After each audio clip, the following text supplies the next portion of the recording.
लगा कि शायद अखिलेश और दोनों के बीच में सब कुछ ठीक ठाक हो गया, लेकिन जिस तरह की खबरें अब सामने आ रही हैं कि पल्लवी की जो फ़ोन पर बातचीत हुई अखिलेश से, वो काफ़ी ज़्यादा गहमा गहमी उसमें होती हुई नज़र आ रही है। और जिस तरह से अब ये पूरा का पूरा माहौल दिखाई पड़ता है, क्योंकि आज अखिलेश यादव बहुत टेंशन में ज़रूर होंगे, क्योंकि उनके लगभग 10 से 12 विधायक ऐसे हैं जो जो कह सकते हैं कि दूसरा खेमा उसमें जाकर बैठने को तैयार हो गए हैं। कई विधायकों के इस्तीफे की खबरें भी सामने आ रही हैं, चाहे मनोज की बात करें, राकेश की बात करें, ऐसे कई विधायक हैं जो लगातार जिनके बारे में चर्चा है कि पार्टी छोड़कर वो बीजेपी की तरफ जाकर बैठने वाले हैं। तो महत्वपूर्ण बात।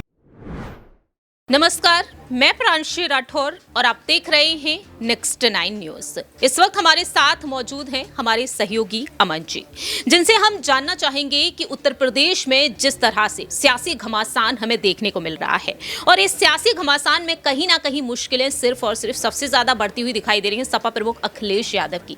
क्या वाकई में अब अखिलेश यादव की मुश्किलों को बढ़ा दिया है अपना दल कमेरावादी की नेता और सिराथू सीट से विधायिका पल्लवी पटेल ने? क्योंकि राज्यसभा चुनाव को लेकर अब जो राज्यसभा में वोटिंग चल रही है 10वें उम्मीदवार के लिए और 10वीं सीट के लिए, ऐसे में यहां पर पल्लवी पटेल का अखिलेश यादव से फोन पर बातचीत करना और बाद में अखिलेश यादव को ही खरी खोटी सुना देना, आखिरकार अब इसके सियासी मायने क्या कुछ निकलते हुए नजर आ रहे हैं? क्योंकि पल्लवी पटेल बीते कई दिनों से लगातार कड़े तेवरों में ही नजर आ रही हैं। देखिए, बिल्कुल जाहिर सी बात है, यूपी का एक कह सकते हैं कि राजनीति के मामले में सबसे बड़ा स्थान भी रहता है। और अब जबकि लोकसभा चुनाव बहुत नज़दीक है, तो ऐसे में एक एक सीट के लिए जो माथापच्ची हो रही है उसको देखने को मिल रहा है। लेकिन पूरे के पूरे माहौल को अगर हम समझें तो लगातार पल्लवी जो पटेल हैं वो पहले से उनका जो बागी रुख है वो देखने को मिलता है। आपने पहले भी देखा होगा कि जब जया बच्चन का नाम अनाउंस हुआ तब भी वो नाराज़ हुई थी और उन्होंने इस पर कड़ी आपत्ति दर्ज की थी। उसके बाद ये लगा कि शायद अखिलेश और दोनों के बीच में सब कुछ ठीक ठाक हो गया, लेकिन जिस तरह की खबरें अब सामने आ रही हैं कि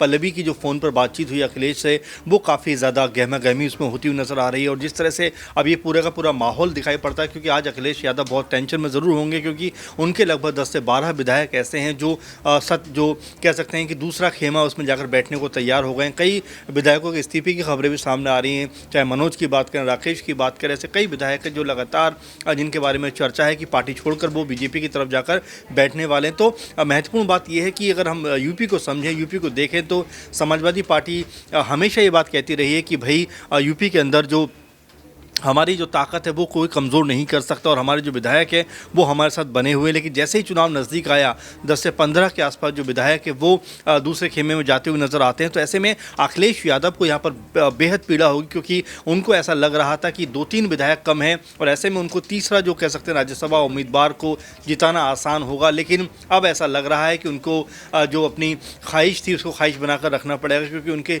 बहुत सारे करीबी जो लोग थे वो उनसे दूर हो गए। ऐसे में पल्लवी के नाम भी आ रहा है कि वो भी उनसे नाराज़ हैं। अब ऐसे में क्या उनका अगला पॉलिटिकल स्टैंड होने वाला है, क्या वो भी एनडीए की तरफ जाने वाली हैं, क्या वो भी अपना अलग रुख दिखाने वाली हैं, इसको लेकर चर्चाएं अब आम हो रही हैं। क्योंकि अगर आज तीसरी सीट जो लगभग उम्मीद थी कि सपा जीत जाएगी, अगर वो हारते हैं यहाँ से, तो आप ये मानकर चलिए कि पूरी तरह से अखिलेश के लिए मुश्किलों भरा सफ़र हो जाएगा, क्योंकि पहले ही बीजेपी लगातार ताकतवर हो रही है, उनके सहयोगी दल उनसे छीन लिए। ऐसे में चाहे ओपी राजभर की बात करें, जयंत चौधरी की बात करें, और अब ऐसे में अगर पल्लवी पटेल भी बीजेपी खेमे में चली जाती हैं तो ये अखिलेश यादव के लिए बहुत बड़ा झटका होगा। अमन जी, जिस तरह से पल्लवी को लेकर आप कह रहे हैं कि एनडीए की तरफ वह जा सकती हैं, क्या एनडीए की तरफ जाकर बीजेपी के साथ गठबंधन करके पल्लवी पटेल को एक बड़ा फायदा हो सकता है? क्योंकि ये कहा गया कि 62 सीटें जो अखिलेश यादव ने अपने पास रखी हैं लोकसभा सीटें, और 17 सीटों पर कांग्रेस चुनाव लड़ेगी, लेकिन महज एक सीट चंद्रशेखर आजाद के पास जाएगी और ऐसे में 2 सीटों की मांग कहीं ना कहीं पल्लवी कर सकती हैं।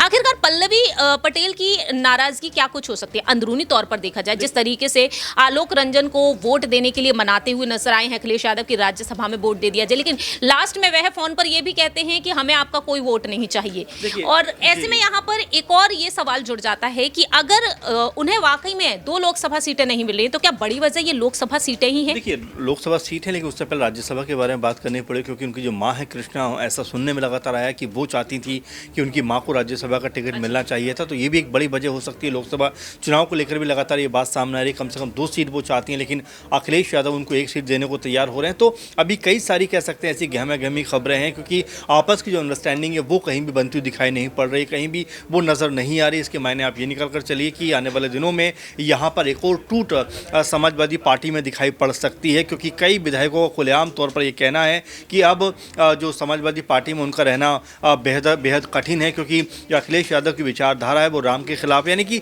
इस तरह की बातें करते हुए नजर आ रहे हैं, जिससे साफ संकेत है कि अब बीजेपी की जो विचारधारा है उसके रंग में वो रंगने को तैयार है। और यहाँ पर अखिलेश यादव के लिए बहुत मुश्किलों भरा सफर अब यहाँ से शुरू होने वाला है लोकसभा चुनाव के लिए।